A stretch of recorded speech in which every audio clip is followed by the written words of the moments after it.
If you want to get paid as a coach, forget about perfecting a pitch or getting more credentials. What really matters is understanding the psychology behind why clients pay for coaching. After coaching top CEOs and celebrities for years, I learned the unexpected strategies that turn casual interest into real paying clients. And in this video, I'm going to reveal exactly what you need to do to make that happen for yourself. I have coached over 15,000 paying clients across different programs, and I have over 3,000 case studies of success of these clients. I know how to find them, enroll them, and also how to get them results. So go ahead and fasten your seatbelts because this will be a masterclass you don't want to miss. There are 7 essential principles that make you the right coach for clients who pay. You might think it's about having a big client list, but it actually goes much deeper than that. I remember when I was coaching clients one-on-one, I had a terrible radar for a good or a bad client. I wanted to help everyone. So I had a client that didn't complete their payments. One of the clients that said yes, did 4 sessions and never made a payment and then just ghosted. And these kind of things are common. Like you might have heard of them and it might have even happened to you, which is why I had to build a better system if I wanted to stay in the business that I actually love so much. But before diving into the principles, let's clarify what a paying client actually is. In my experience, a paying client must meet these 3 criteria. First, they have a real problem. They must genuinely want to need to change something or some aspect of their life, whether it's personal, professional, or a mix of both. Secondly, they have the means to pay for help. This is someone who has a financial ability to actually invest in their own growth. They actually have interest in investing in their own growth. And third, they're willing to solve the problem. They're ready to commit time and energy and resources to make these changes. See, a lot of clients would come over to you who don't fit one of these 3 criteria, and they will most likely, even if they say yes, will either ghost you or they will say yes and not show up or not make the payments, or they will never say no. So it's important to meet these 3 criteria when you're about to consider someone as a paying client. Knowing this distinction early on will save you time and energy as you build your practice. Now, let's get into the principles that can transform you into the perfect coach for these clients. The first principle is speak in DSP. When I first began coaching, there wasn't a roadmap. Coaches at that time often used very abstract technical jargon, thinking it made them sound more credible. And because of that, I followed this pattern until one day a potential client bluntly asked me, "So, what do I actually gain from working with you?" That was the moment I realized clients don't care about what I do, they care about how I can help them.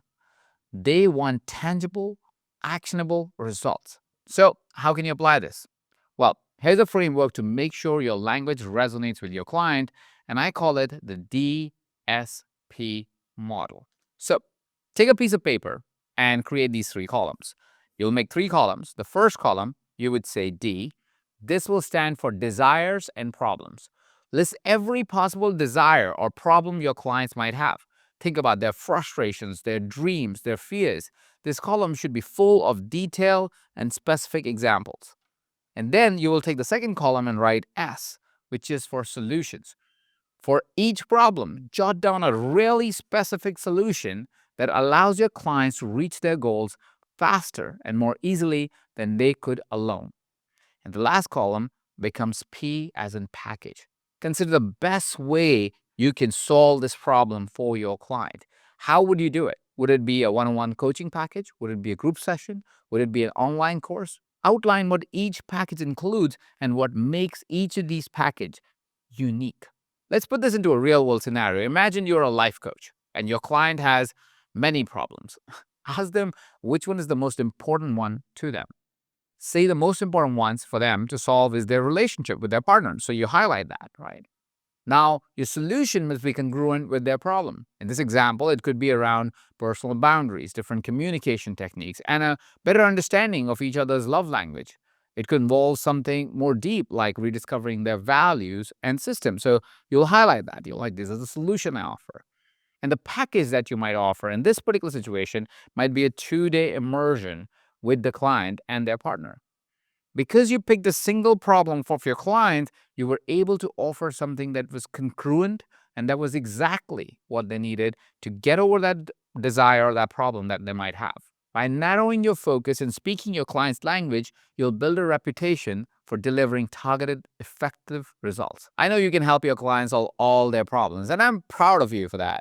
But your need to solve it all is getting you and them distracted. You're wasting your time and their time. Give them the gift of focus so they can experience life in their grandest way. Give yourself the gift of focus so you can actually help humanity instead of thinking about helping humanity. The second principle is charge based on results, not your perceived value. Pricing is a delicate topic. One of the most common mistakes I see coaches make is pricing based on their own self worth. While self confidence is essential, it doesn't directly translate into what a client will pay. Instead, price according to the value of the outcome you deliver. Think of it this way: if you help a client increase their business revenue by $100,000, it's reasonable to charge something that's around 10-20% of that increase. This aligns your fees with the impact that the client is experiencing. For a client who generates 100,000 more, paying 10,000 to 20,000 for your coaching is justified. They're seeing a substantial return on their investment. This is more true if you're helping them achieve it faster than they would have achieved themselves. Here's a framework to help you price your services. This framework is called outcome-based pricing. The first thing that you're going to do is you're going to identify an outcome. What results will the clients achieve? Be very specific. Will they improve their public speaking skills? Will they increase their revenue? Will they improve their relationship? And then go ahead and calculate the estimated financial impact that your client would have. If the result is a measurable financial impact, assign a value to it. For example, if you're a career coach helping someone negotiate a higher salary, estimate the salary increase they might secure with your help. This allows you to actually say dollar value to what you're actually doing. And then the third step is actually calculate your fee. Choose a reasonable percentage based on the impact. If your coaching will save them $50,000 in lost revenue, charging $5,000 is reasonable. Remember, it's about their value, not your internal value. I've seen coaches even charge more fees because they say, well, this financial impact that they're going to have is going to continue for 10 more years. And so my fee could be 10 times of what I was about to charge. By focusing on outcome-based pricing, you help clients see your services as an investment, not an expense. You'll find that clients are willing to pay more when they can clearly connect your fees to tangible results. There was once this client of mine who couldn't believe my pricing. He said I was charging too low, so low that he didn't think I will deliver what I was promising. That might be why your clients are resisting to work with you, by the way. They don't think you're charging enough to justify the results that you promise. That was fascinating for me, and I hope it's blowing your mind too. The third principle is lead with your highest price, even if no one buys. There's a technique in marketing called price anchoring. Price anchoring is a psychological principle where people judge prices relative to others they see. In coaching, this means setting a high price point for your premium services, even if only a few clients ever buy them. It's not about sales volume, but about setting a standard. Let's consider some luxury brands. Let's think about Rolex for a hot second. While their top-tier watches can cost upwards of $100,000, they also offer more affordable options in $6,000, $7,000, $8,000. However, when people think of Rolex, they associate it with luxury and quality because of those high-end prices. My current anchor price is 30% revenue share for business coaching. Most clients cannot commit to this, but it makes it an easy decision when I present an alternative flat rate of $150,000. So how does one apply price anchoring in their business? First step is to create a high-end package. Design an exclusive coaching package with a substantial price tag. Make this your diamond offer, including everything you can provide to create that ultimate transformation. Second is reference it during sales conversations. Even if the client doesn't choose it, mentioning this package sets a reference point of value. Your other offerings will seem more accessible in comparison. Third, let the market decide. Some clients will choose your high-end package. I promise you they will. While others may opt for something more affordable. Either way, anchoring positions you as a premium coach. And now your client has the ability to decide what pricing they want to go for, what kind of package they want to go for.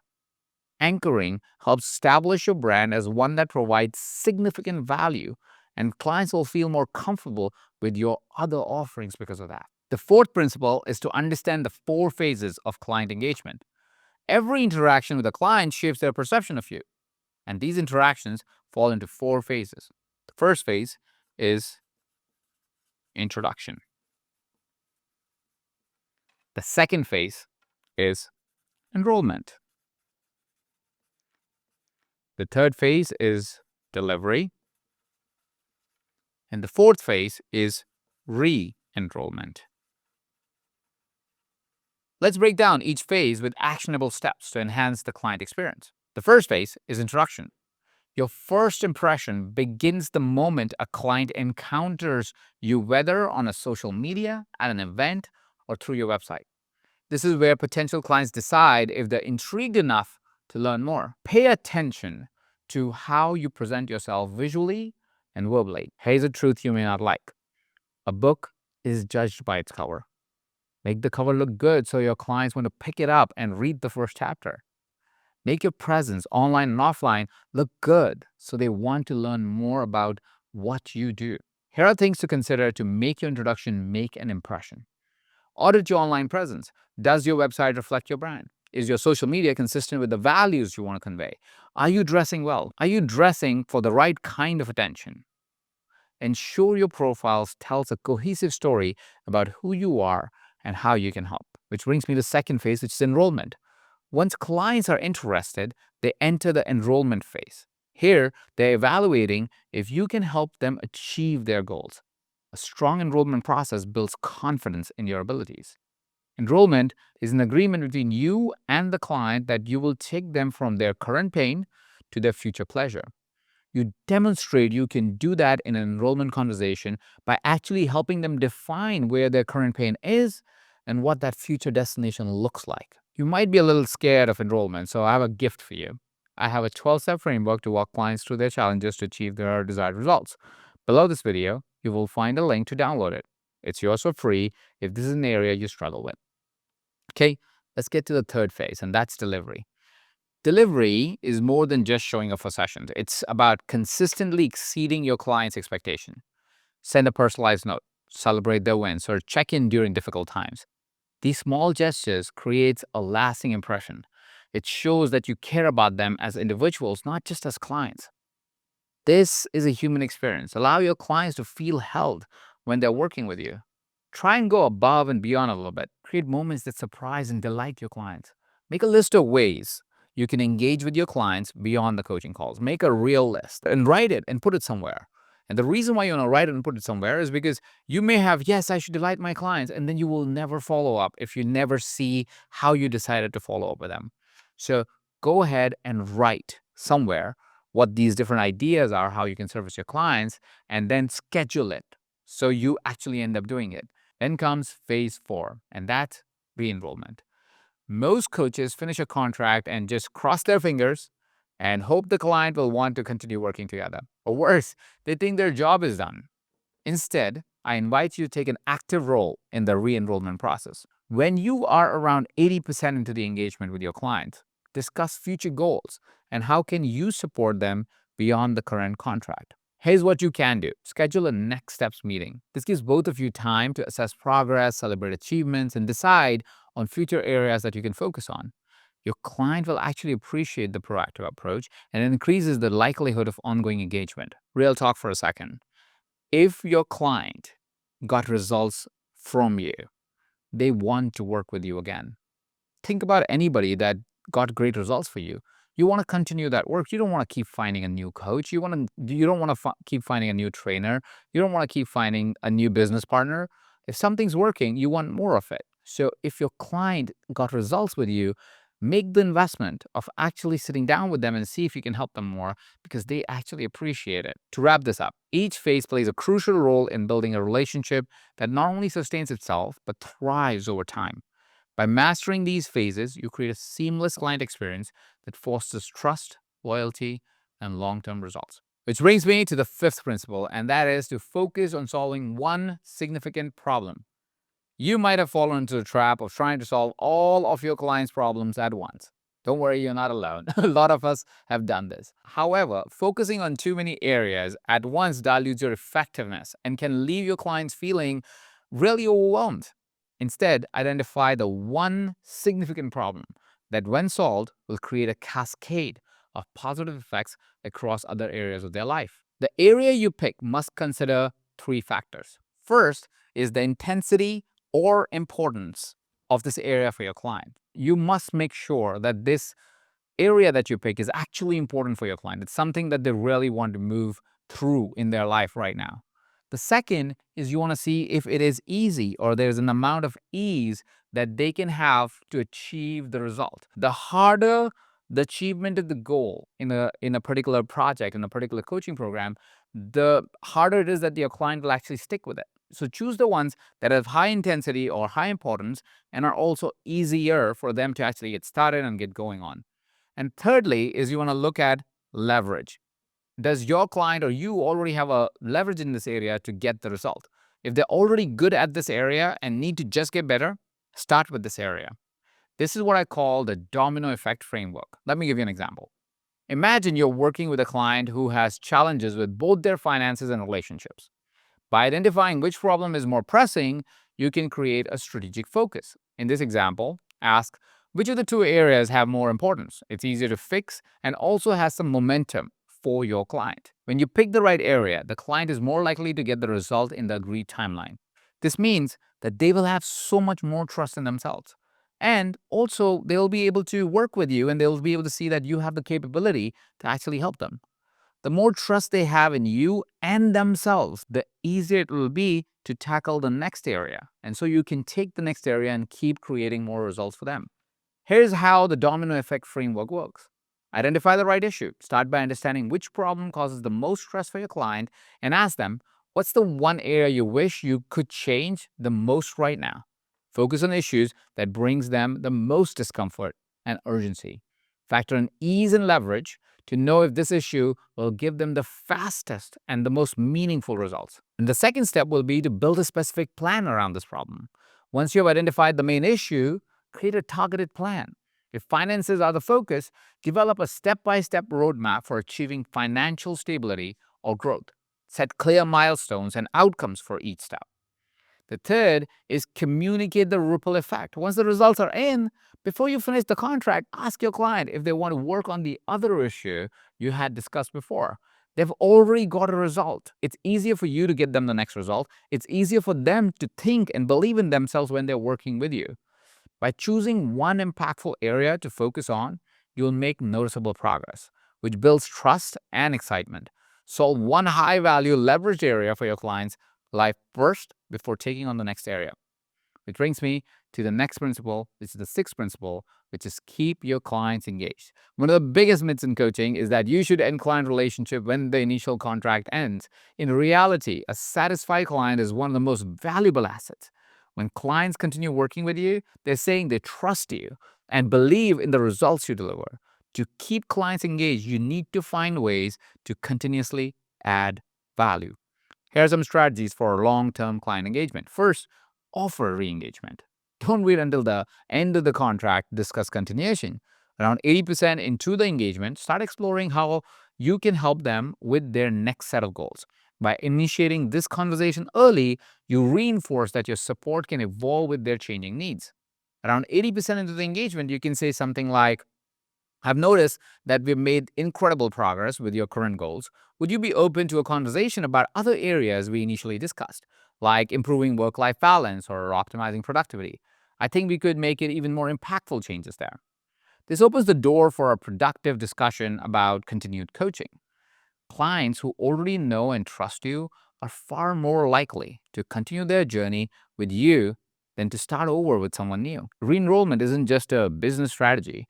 It's about continuing to create positive change in your client's life. Second is create a journey of wins. Break down the client's overall journey into smaller win phases. For example, if you're a health coach, you might start with diet improvements, then move to exercise, and then later on focus on mental well-being. Each phase should feel like an achievement, so the client feels consistent progress. And third, be their partner. Position yourself not just as a coach, but as a partner in their ongoing growth. When clients feel that they have a trusted partner invested in their success, they'll be more inclined to continue to work with you. With these three strategies, my one-on-one clients stay with me at an average of 6 years with me. My group program clients often do 2 to 3 programs with me over 3 years. Which brings me to the seventh principle: continually increase your competence. The coaching industry is evolving and clients' needs will become increasingly complex. The most successful coaches are those who never stop learning. By consistently improving your skills, you keep yourself engaged. You also ensure that you can continue delivering results as client expectations evolve and improve. Let's understand this from the point of view of the competence ladder. This is a model that explains the 4 stages of learning and mastery. Understanding this framework will help you identify areas for growth in your own coaching practice. The first level is when somebody starts on the competence ladder is called unconscious incompetence. Unconscious incompetence is when you don't know what you don't know. This is where you're unaware of certain skills or areas of knowledge. To grow, you must first expose yourself to new ideas, new methods, new books. Watch videos like these. Then comes conscious incompetence. At this stage, you become aware of what you need to learn. For example, as you watch this video, you might realize that you are now conscious of some areas of your incompetence because I made you aware of them. Which brings us to the third level, which is conscious competence. Now you have acquired a new skill, but you still need to be mindful as you apply it. This is when you do a new program, but can't quite nail the specifics or need a reminder for it. And finally, you get to what is called unconscious competence. Finally, you've mastered the skill to the point where it feels natural. You no longer need to think about each step because it's part of your muscle memory. At this stage, you can deliver exceptional value with absolute ease, which is why you need to invest in continuous learning. The more competent you become, the more confident you'll be in your coaching. Here are a few ways to enhance your skills. First, take new certifications. Look for certifications that address emerging challenges in coaching. For instance, if you're a life coach, consider hypnotherapy. It's a tool that makes you a better life coach. You're able to help people with their subconscious blocks by bypassing their conscious mind. The second is attend workshops and seminars. Join workshops that focus on specific areas such as business strategy, behavioral psychology, or relationship coaching. These workshops will not only expand your skills, but also help you stay updated on industry trends. Thirdly, practice and reflect. Regularly apply what you learn with private containers where you can practice your edges and reflect on your performance. Seek feedback to understand what's working and where you can improve. This continuous loop of practice and reflection is what transforms knowledge into mastery. When you're consistently learning, you're better equipped to handle the diverse challenges that clients bring to you. You become a coach who doesn't just deliver value, but continues to evolve along with your clients' needs. Now, we have a few ways we support this here at Mind Valley Coach. Below this video, you'll find links for if and when you're ready to learn more. Let's recap the 7 principles. First, speak the language of desire, solution, and package, or DSP. Focus on results and what clients truly want. Second is charge based on results. Align your pricing with the value you bring. Third, lead with your highest price. Anchor your prices with a high value package. Fourth, master the 4 phases of client engagement, from introduction to re-enrollment. Each stage is essential. Fifth is focus on one significant problem. Use the domino effect to create impactful change. Sixth, keep your clients engaged. Build a long-term relationship based on an ongoing value proposition. Seventh, continuously increase your competence. Stay ahead by constantly learning and improving. The most successful coaches are those who know the perfect client for them and commit to creating transformational experiences for that client. By applying these principles, you'll attract clients who are eager to invest in themselves through your guidance. You'll be a coach who not only helps others, but also builds a business that's sustainable, profitable, and fulfilling. You have the tools. Now it's time to make an impact.